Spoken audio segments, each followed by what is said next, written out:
Magandang araw sa inyong lahat, Titi Fam! Ako si Titi Jerome. At ako naman si Titi Aya. At parte kami ng Titi Gang.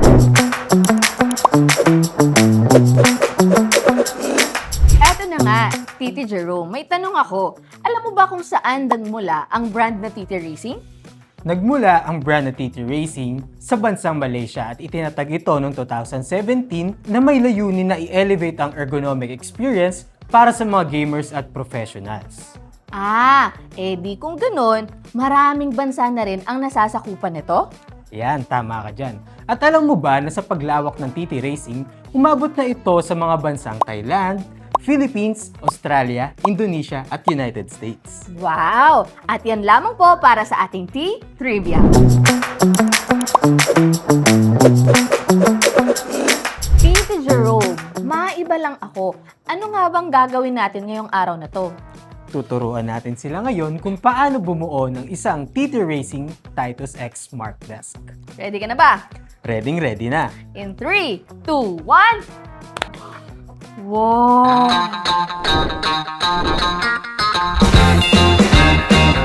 Ngunit bago tayo magsimula, tandaan na siguraduhin kompleto ang bawat parte ng TT Racing Titus X Smart Desk upang maging maayos ang daloy ng pagbubuo nito. Una, desk.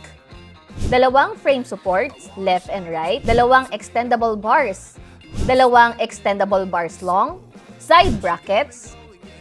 Frame base. Extendable coupling rod. At control box and bracket. At kabilang din dito ang 3-pin adapter, J controller, K cup holder plate, at L cup holder, M headphone hanger, N Allen keys, O cable clips, at P screws and washer. Una, ikabit ang motor mula sa right frame support. Pangalawa, ikabit ang mga frame base sa kaliwat kanang frame support.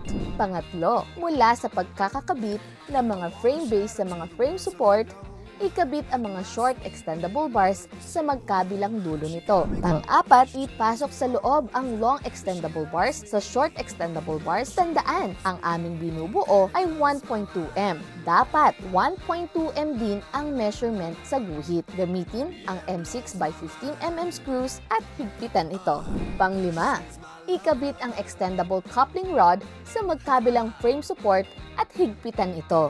Pang-anim, ikabit ang mga side brackets sa magkabilang frame support na makakatulong sa pagpapatibay ng pagkakabit nito.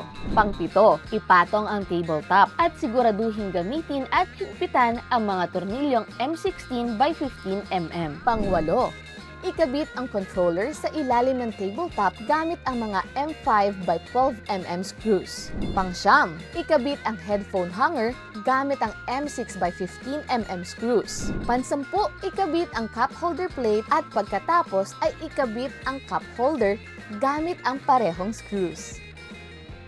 11. Ilagay muna ang bracket at cable clips bago ikabit ang controller box. 12. Ikonekta ang wire mula sa motor at controller box sa controller at ikabit ang pin adapter sa controller box. At voila! Nakabuo na tayo ng isang TT Racing Titus X Smart Desk. Napakasimple lamang gawin, di ba? Tama! Kaya ano pang hinihintay ninyo, TT Fam? Bili na ng TT Racing Titus X. At iyon lamang para sa ating TT Turo-Turo ngayong araw. Muli, ako si Titi Jerome. At ako naman si Titi Aya. At parte kami ng Titiga. Mga dapat at di dapat gawin. Mga dapat gawin. Basahin ang manual. Gumamit ng cable management system para hindi maipit o madamay ang cable sa pagtaas at pagbaba ng desk. Hindi dapat gawin. Huwag mag-overload ng kagamitan para maiwasan ang pagkakasira ng motor o frame. Gamitin lamang ang rekomendadong timbang o load limit.